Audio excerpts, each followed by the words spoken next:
अस्सलाम वालेकुम व्यूअर्स, मैं हूं समीना पाशा। उम्मीद है आप लोग खैरियत से होंगे। व्यूअर्स, कुछ अहम खबरें और अपडेट्स हैं इस व्लॉग में आपके साथ शेयर करूंगी। और कुछ खबरें हैं, जाहिर है कि इलेक्शन के अब दिन आ रहे हैं, तो अब समझ लीजिए कि जो व्लॉग का कुछ हिस्सा है वो तो जाहिर है इलेक्शन की खबरों से मुतल्लिक ही होगा कि कौन कागजात नामजदगी जमा करा रहा है, कौन लड़ रहा है किस हल्के से और क्या मसाइल दरपेश है इस सारे प्रोसेस में। और फिर इसके साथ साथ कुछ इमरान खान साहब के केसेस के अपडेट्स के हवाले से, कुछ पीटीआई के जो इलेक्शन कमीशन के मामलात हैं उसके हवाले से भी कुछ अहम अपडेट्स हैं। इसके साथ साथ जनाब आर्मी चीफ का जो दौरा अमेरिका है वो बड़ा इंपॉर्टेंट है और उसकी टाइमिंग बड़ी इंपॉर्टेंट है, तो इसके हवाले से भी कुछ खास बात करेंगे कि वहां पर क्या चीजें सामने आ रही हैं। और एक और जो वाकया पेश आया है कुछ जज साहिबान के साथ, वो भी बड़ा मानी खेज भी और अफसोसनाक भी, उसके ऊपर भी बात होगी। और फिर आज जो एक और क्रिकेटर तनकीद की जद में है उसके हवाले से भी कुछ बात करेंगे कि उन पर तनकीद क्यों हो रही है। तो आज काफी कुछ है जी व्लॉग में। आपसे रिक्वेस्ट है कि चैनल को सब्सक्राइब कर लें अगर अभी तक सब्सक्राइब नहीं किया। सबसे पहले तो जनाब पीटीआई वालों के लिए अच्छी खबर कि साबिक स्पीकर कौमी असम्बली असद कैसर साहब, इमरान खान साहब के दरीना साथी, रिहा हो गए हैं और उनको भी बार बार गिरफ्तार किया जा रहा था। और पेशावर हाई कोर्ट के जो रिमार्क्स थे, जिस तरीके से पेशावर हाई कोर्ट फैसला दे रही थी, मैंने आपको पहले ही बताया था कि पेशावर हाई कोर्ट से पीटीआई के लोगों को उम्मीद है कि यहाँ से उन्हें इंसाफ मिल सकता है। और बार बार की गिरफ्तारी के ऊपर जब पेशावर हाई कोर्ट की तरफ से दबंग किस्म के रिमार्क्स आए कि अब अगर डीसी ने किसी को एमपीओ के तहत बंद किया या इस तरह से नाजायज गिरफ्तारियां की तो फिर उनके खिलाफ जुर्माना भी हो सकता है, उन्हें बुलाया भी जा सकता है, उन्हें सजा भी सुनाई जा सकती है। तो ये लातों के भूत हैं, फिर बातों से तो नहीं मानते। तो फाइनली जब कोई जज खड़ा होता है, जब कोई जज ये तय कर ले कि उसने अपने फैसले पर अमल करवाना है, तो फिर इतना भी मामला इस तरह का नहीं होता कि बिल्कुल ही पूरी इंतजामिया लेट जाए और कुछ ना कर सके। तो वहां पर हमें कुछ सूरत हाल ऐसी ही दिखाई देती है। फिलहाल तो जनाब ये हुआ है कि असद कैसर साहब रिहा हो गए और उन्होंने बाहर निकलकर जो गुफ्तगू की है वो भी बड़ी इंपॉर्टेंट है। हौसला अफजा बातें की हैं और उन्होंने कहा है कि अगरचे मुश्किल का टाइम है लेकिन हम इससे निकल सकते हैं। कारकुनों का भी शुक्रिया वगैरह अदा किया है और उन्होंने कहा है कि जी मिशन हमारा जारी रहेगा। तो असद कैसर साहब पीटीआई से हैं, वी जस्ट होप कि वो बाहर हैं तो वो क्या खैबर पख्तूनख्वा में एक दबंग किस्म की इंतखाबी मुहिम चलाने में कामयाब हो पाते हैं या फिर वो थोड़े रिजर्व नजर आते हैं। क्योंकि ये भी एक देखा जा रहा है पैटर्न कि कुछ लोग अगर रिहाई पाने में कामयाब हो ही गए हैं तो वो उस तरह से एक्टिव नहीं हो रहे हैं, इसी खौफ से, इसी डर से कि दोबारा ना धर लिए जाएं। और बज़ाहिर शायद ये कोई इतनी गलत पॉलिसी भी नहीं है, क्योंकि अगर सारे अंदर ही होंगे तो फिर इलेक्शन कैसे लड़ा जाएगा, कैसे जीता जाएगा। तो इसके लिए भी जरूरी है कि कम से कम आप सांस लेने की अपनी स्पेस जो है वो जिस तरह भी हो बरकरार रख सके। दोबारा जी असद कैसर साहब जो है वो रिहा हो गए हैं। इसके अलावा जनाब अगर इलेक्शन की अपडेट्स के हवाले से बात करें तो सलमान अकरम राजा साहब ने NA 128 से कागजात नामजदगी हासिल कर लिए हैं। मायनाज वकील हैं, बहुत ज़बरदस्त ब्रेन हैं और मैं तो वैसे ही हमेशा उनकी बड़ी तारीफ़ करती हूँ जिस अंदाज से, मुदल्लल अंदाज से वो गुफ्तगू करते हैं। तो अब उन्होंने ये कहा है कि जिस तरह का माहौल है इसमें हर एक को चाहिए, जो भी इलेक्शन लड़ सकता है उसे चाहिए कि वो ज़रूर इलेक्शन लड़े, क्योंकि कहते हैं ना जिस दौर में जीना मुश्किल हो उस दौर में जीना लाजिम है। तो अब जहां पर ये नजर आ रहा है कि जमहूरियत को जिस तरीके से जिंदा दरगोर करने की कोशिश है और जिस तरीके से एक जुल्म और ज्यादती का बाजार गर्म है, जैसे एक फाशिज्म बरपा है पाकिस्तान में इस वक्त, तो इसके नतीजे में जो कोई खड़ा हो सकता है, जिस हद तक खड़ा हो सकता है, उनका ये मानना है कि उसे खड़ा होना चाहिए। और सलमान अकरम राजा साहब इसीलिए, हालांकि वो कोई एक रेगुलर पॉलिटिशियन नहीं है, लेकिन वो इस जबर और फस्तायत के माहौल में मजलूमों के साथ खड़ा होना चाहते हैं। उन्हें अपनी ज़ात से जितनी तक़वियत उन्हें मिल सकती है मजलूमों को वो देना चाहते हैं। तो सलमान अकरम राजा साहब ने NA 128 से इलेक्शन लड़ने के लिए कागजात नामजदगी हासिल कर लिए। मेरा ख्याल है पीटीआई के लिए ये एक बहुत अच्छा फैसला है उनका और मुझे अंदाज़ा ये कह रहा है मेरा कि वो जीत भी जाएंगे। उसके बाद जनाब अब आ जाते हैं इस पर कि इमरान खान साहब भी इस बात के लिए तैयार हो गए हैं कि उन्होंने इलेक्शन लड़ना है और मियां वाली से भी उन्होंने लिए हैं जो अपने कागजात नामजदगी उनके लिए जा रहे हैं और लाहौर से भी वो जमा करवाएंगे। और इम्पॉर्टेंटली बहुत सारे लोग ये बात कह रहे हैं कि जी वो तो क्यों इलेक्शन लड़ने की बात उनकी हो रही है जबकि वो तो अभी तक डिसक्वालीफाई हैं। तो बात ये है कि उनका डिसक्वालिफिकेशन के हवाले से जो फैसला है वो इस्लामाबाद हाई कोर्ट महफूज कर चुकी है। तो अगर वो फैसला आता है और उसमें عمران خان صاحب کی جو سزا ہے، جو فیصلہ ہے وہ معطل ہو جاتا ہے، ایون معطل بھی ہو جاتا ہے، تو پھر بھی عمران خان صاحب کی جو نااہلی ہے وہ ختم ہو جائے گی. اور ابھی چونکہ فردر انہیں کسی کیس میں اور سزا نہیں ہوئی تو اس لیے پھر ابھی فردر سزا نہیں ہوئی تو پھر وہ الیکشن لڑنے کے لیے اہل ہو جائیں گے اگر ان کی سزا معطل ہو جاتی ہے. لیکن بظاہر یہ مجھے اتنا آسان نظر نہیں آ رہا، اور میرا اندازہ یہ ہے کہ یا تو یہ فیصلہ دیر تک محفوظ رہے گا، اور اگر یہ فیصلہ آیا بھی تو اس وقت آئے گا کہ جب کسی اور کیس میں ان کو سزا سنا دی جائے تاکہ ان کی ڈسکوالیفیکیشن برقرار رہے اور وہ الیکشن لڑنے کے لیے نااہل رہیں. تو بظاہر تو جو حالات ہیں وہ یہی انڈیکیٹ کر رہے ہیں کہ انہیں کسی طرح کی کوئی سپیس نہیں دی جائے گی. لیکن بہرحال یہ بات ٹھیک ہے اپنی جگہ کہ پاکستان تحریک انصاف کو جتنی بھی فائٹ وہ جس انداز سے بھی لڑ سکتے ہیں، ہر انداز سے لڑ رہے ہیں، تو انہوں نے خان صاحب کے لیے بھی حلقے ڈیسائیڈ کیے ہیں. اس کے بعد اور میرا یہ خیال ہے کہ اگر خان صاحب کا یہ ڈسکوالیفیکیشن کا یہ معاملہ نہ ہوتا یا نارمل حالات ہوتے تو شاید وہ اس سے زیادہ حلقوں سے کھڑے ہوتے، لیکن ابھی انہوں نے فی الحال یہی طے کیا. اب جناب کچھ وہ لوگ جو کہ پی ٹی آئی چھوڑ گئے تھے وہ الیکشن کیوں نہیں لڑے؟ یہ بڑا امپورٹنٹ سوال ہے. اب استحکام پارٹی میں عمران اسماعیل صاحب شامل ہوئے تھے، علی زیدی صاحب شامل ہوئے تھے، فواد چودھری صاحب بھی بظاہر اس پریس کانفرنس میں موجود تھے جس میں اناؤنس کی گئی تھی یہ پارٹی، لیکن ان میں سے کوئی بھی استحکام پاکستان پارٹی کے ٹکٹ پر یا ان کے انتخابی نشان سے الیکشن لڑنے نہیں جا رہا ہے.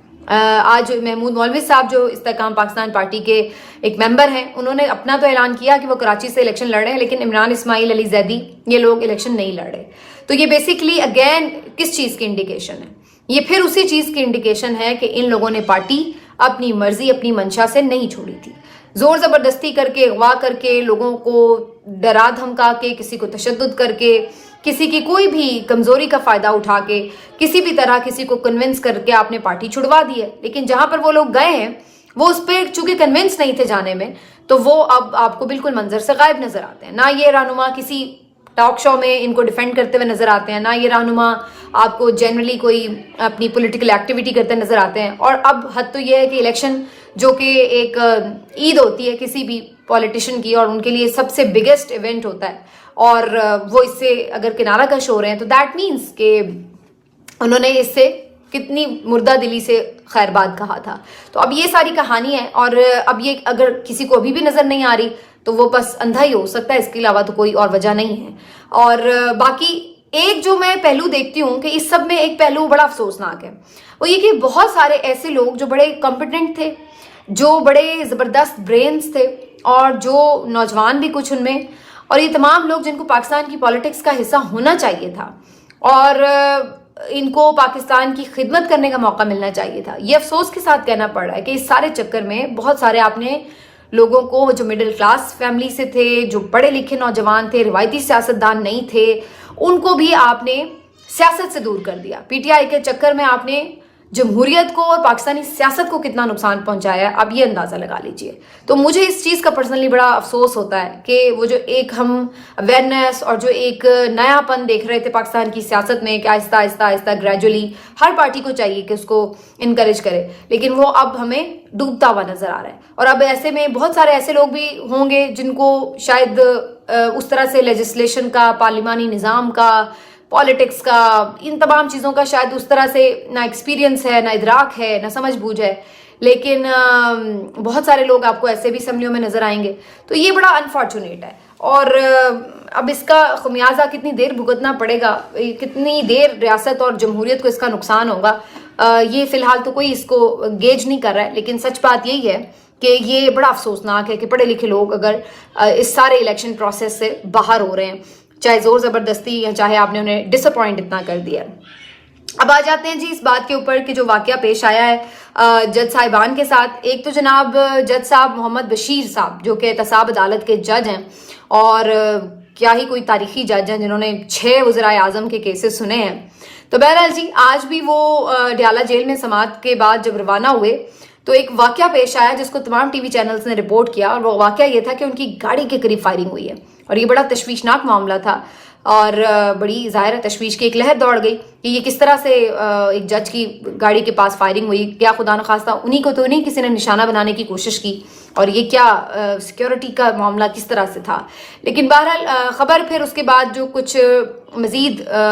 वाज़े हुई उसके मुताबिक ये था कि उन्हें कोई टारगेट नहीं किया गया था, ये कोई हवाई फायरिंग थी जो किसी शायान नामी लड़के ने की थी और उसको फिर मौके पर ही पुलिस वालों ने पकड़ भी लिया। और बज़ाहिर ऐसा कुछ शवाहिद नहीं मिले कि उन्होंने कोई जज साहब को टारगेट किया है। जज साहब खैरियत से महफूज रहे और वो अब बिल्कुल पहुंच चुके अपने घर भी, लेकिन जो यहाँ पर सूरत हाल बनी उसने एक तशवीश की लहर ज़रूर दौड़ा दी। यहाँ मैं ये सवाल भी ज़रूर करूँगी कि आप इमरान खान को इसीलिए अदालतों में पेश नहीं करे, बहाना जो आपने इनफैक्ट बनाया हुआ है, वजह तो ये नहीं है सिर्फ, लेकिन बहाना जो आपने बनाया हुआ है कि जिस सिक्योरिटी थ्रेट है, तो फिर तो अब सिक्योरिटी थ्रेट तो इसका मतलब है फिर जज को भी है, तो फिर आप क्या आप जज को भी यहाँ नहीं लाएंगे, तो फिर क्या केसेस ही नहीं चलाएंगे, तो फिर क्या आपका पूरा सिस्टम ही इसी तरह हैंग हो जाएगा? तो ये आप बताएं कि क्या इमरान खान की ज़िंदगी इंपॉर्टेंट है तो क्या जज की ज़िंदगी इंपॉर्टेंट नहीं है? उसको भी फिर इसका मतलब निशाना बनाया जा सकता है। तो दैट इज़ रियली अनफॉर्चुनेट। और फिर दूसरा, अभी ये वाक़या चल रहा था और उतने में खबर मिली कि जो साकिब निसार साहब हैं, साबिक chief justice of supreme court of Pakistan, उनके घर के अंदर एक बम से हमला हुआ है और गिराज में ये बम फटा है और उसके नतीजे में वो तो महफूज रहे, लेकिन बहरहाल वहां पर मौजूद 2 गार्ड्स जख्मी हुए और उनकी जो गाड़ी वहां पे अंदर गिराज में खड़ी थी वो तबाह हो गई। और ये बज़ाहिर तो एक ग्रेनेड हमला था, लेकिन ये कोई हल्का फुल्का छोटा मोटा ग्रेनेड नहीं था, अच्छा खासा हैवी ग्रेनेड था जिसने इतना नुकसान पहुंचाया। अदरवाइज जो ग्रेनेड हमला होता है उसका बहुत ज़्यादा नुकसान नहीं होता, लेकिन यहाँ पर सूरत हाल थोड़ी सी मुख्तलिफ नज़र आई। तो ये अगैन फिर बड़ी तशवीशनाक खबर थी कि साकिब निसार साहब को तो अब बाकायदा फिर बज़ाहिर किसी ने यानी टारगेट किया है ना। वहाँ तो ये था कि चले जी कोई हवाई फायरिंग हुई है, अभी तो खैर उस पर भी फर्दर इन्वेस्टिगेशन होनी चाहिए, लेकिन यहाँ पर मामला ये कि घर के अंदर अगर बम फट रहा है तो दैट मीन्स कि यहाँ पर सूरत हाल और ख़तरनाक है। और ये जज साहब ने भी इस बात की तस्दीक की है कि उनके बेटे को भी धमकियां मिल रही थी, थ्रेट्स मिल रहे थे, और वो इससे पहले भी ये जिक्र कर चुके हैं। तो ये अब सारा मामला किस तरफ लीड कर रहा है इसके ऊपर भी बात होनी चाहिए, क्योंकि बहुत ये एक यानी आप कह सकते हैं कि उनके ऊपर बहुत सारे मामलात पे तनकीद भी होती है, बहुत सारे लोग उनसे बहुत नाखुश भी हैं और बहुत सारे खुश भी हैं, लेकिन ये जो वाकया है ये किसने किया है, क्यों किया और उसका मकसद क्या है, फिर इसको इस तनाजुर में भी देखने की ज़रूरत होगी कि जैसे हम बार बार ये बात कह रहे हैं कि जो ही इलेक्शन का मामला करीब आता है तो उसके साथ साथ कोई ना कोई वाकयात, चाहे सिक्योरिटी के हवाले से हो जाते हैं, चाहे कोई ना कोई इस पे क्वेश्चन उठाना शुरू करता है, कभी बार्स के एलामिया आ जाते हैं, कभी ताजिर कहते हैं इलेक्शन ना करवाएं, और कभी हमें अब ये नज़र आता है कि जी इस तरीके से जो है वो वाकयात हुए हैं जजेस के ऊपर। तो ये सारी चीज़ें किस तरफ लीड कर रही हैं, तो ये भी इसको इस तनाजुर में भी देखना बड़ा ज़रूरी होगा। अब आ जाते हैं जिस तरफ के जो मैं बात करी थी क्रिकेटर की। क्रिकेटर शादाब खान साहब के ऊपर बड़ी तनकीद हो रही है। उसकी वजह यह है कि शादाब खान साहब को ब्रांड एम्बेसडर बनाया गया पंजाब पुलिस का। तो इस पे जो उनका एक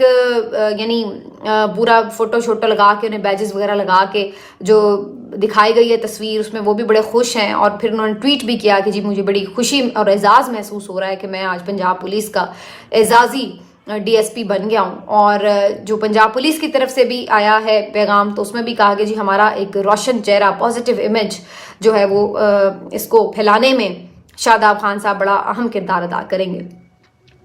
तो अब बात यह है कि पूरे आप इस सिस्टम को अगर देख लेना तो इस सिस्टम में एक चीज़ कदर मुश्तरक है, एक कदर मुश्तरक है, और वो मुश्तरक कदर क्या है कि आपको इन सब में शोशा नजर आती है। यानी आप चाहे वजीर आला पंजाब को देख लें मोहसिन नकवी, चाहे आप वजीर आज़म निगरान वजीर आज़म अनवारुल हक काकड़ को देख लें, चाहे आप ये पंजाब पुलिस को देख लें, चाहे आप ये इस्लामाबाद पुलिस को देख लें, चाहे आप सुप्रीम कोर्ट के जज साहिबान को देख लें, तो इन सब में आपको अगर कोई कदर मुश्तरक नज़र आती है, और चाहे आप इवन इलेक्शन कमीशन को भी देख लें कि इनको शोशा का बड़ा शौक है, इनको अपना इमेज प्रूव करने के लिए, अपनी इमेज बिल्डिंग के लिए क्या क्या हथकंडे आजमाने पड़ते हैं, क्या क्या ये लोग जो है ना वो हरकतें कर रहे हैं। वो निगरान वजीर आला साहब हैं, वो आधी रात को उठ के जनाब सड़कों पे आके खड़े होके तस्वीरें बना रहे हैं, फोटो शूट कर रहे हैं कि जी मैं चेक कर रहा हूँ जी काम हो रहा है कि नहीं हो रहा। वो वजीर आज़म अनवारुल हक काकड़ साहब हैं, तो उनको शौक है कि जी मैं ज़रा लोगों से बातचीत करके, यूनिवर्सिटियों में स्टूडेंट्स के साथ जाके, बाहर जाके जहाज़ पे तस्वीरें खिंचवा के ये वो मैं अपनी ज़रा एक इमेज बिल्डिंग कर लूँ कि मैं कोई बड़ा इंटेलेक्चुअल और बड़ा पढ़ा लिखा और बड़ा कोई रोशन ख्याल किस्म का वजीर आज़म। फिर आप इधर से इनको पंजाब पुलिस को देख लें, کبھی یہ عمارتوں کے آفیسز کے افتتاح کرتے ہوئے ویڈیوز جاری کرتے ہیں، اور کبھی یہ اس قسم کے دکھاتے ہیں جی ہم نے کسی بچے کی خواہش پوری کر دی، کبھی ہم نے کسی کرکٹر کی خواہش پوری کر دی، اور یہ سارا کچھ کر کے تو امیج بلڈنگ کرنی۔ بھائی بات یہ ہے کہ آپ کا چہرہ بھیانک ہے، بات یہ ہے کہ آپ اس وقت کٹ پتلی ہیں، بات یہ ہے کہ آپ اس وقت آئین اور قانون کے رکھوالے نہیں ہیں، بلکہ آئین اور قانون کے ساتھ کھلواڑ کرنے والے لوگ ہیں۔ بات یہ ہے کہ عوام آپ سے نفرت کر رہی ہے اس وقت، کیونکہ آپ عوام کی حفاظت پہ مامور نہیں ہیں، بلکہ آپ لوگوں کے گھر توڑ رہے ہیں، ان کے گھروں پر آپ چادر چار دیواری کے نام پر جو ظلم کر رہے ہیں، ان کا تقدس پامال کر رہے ہیں، اس کی وجہ سے آپ کا ایک بھیانک چہرہ لوگوں کے سامنے ہے۔ اور یہ صرف لوگوں کی بات نہیں ہے، یہ جو ابھی آئی ہے نا رپورٹ ٹرانسپیرنسی انٹرنیشنل کی، اس نے بھی آپ کے منہ پر کالک یہی ملی ہے کہ آپ لوگوں نے کس طریقے سے 9 مئی کی آڑ میں لوگوں سے رشوت لی ہے، کسی کو بھی پکڑ کے اس پہ نامزد کیا اور ان سے پیسے بٹورے ہیں آپ نے، اور آپ چھاپے مارنے لوگوں کے گھروں میں جاتے ہیں اور وہاں پہ توڑ پھوڑ کرتے ہیں۔ تو آپ لوگوں نے جو لوگوں کے ساتھ پنجاب کی عوام کے ساتھ سلوک کیا ہے، پنجاب کو آپ نے جو ایک پولیس اسٹیٹ بنا دیا، تو اس کے بعد آپ یہ لوگوں کے سامنے جتنے مرضی اشتہار بازیاں کریں، شو بازیاں کریں، حقیقت آپ کی کھل کے سامنے آ چکی ہے کہ آپ لوگ ہیں کیا، کہ آپ لوگ 4 پیسوں کی نوکری کی خاطر کس حد تک گر جاتے ہیں کہ آپ کے سامنے مائیں بہنیں ہوں، آپ کے ساتھ آئین اور قانون کی بات ہو، جو مرضی آپ کر سکیں، یعنی آپ یہ سمجھتے ہیں کہ یہاں جو خدا ہے بس وہی خدا ہے، اور آگے آپ نے کسی خدا کو منہ نہیں دکھانا، اور آپ کا ویسے منہ اب دکھانے کے قابل بھی نہیں رہا۔ تو یہ جو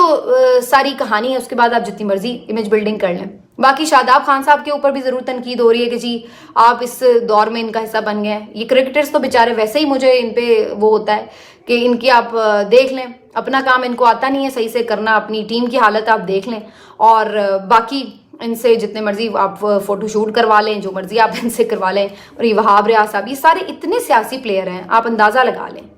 کہ سیاست کرتے رہتے ہیں، یہ گیم میں بھی سیاست کرتے رہتے ہیں، باہر بھی ان کو بس یہی ہے جہاں پہ ان کو کوئی بھی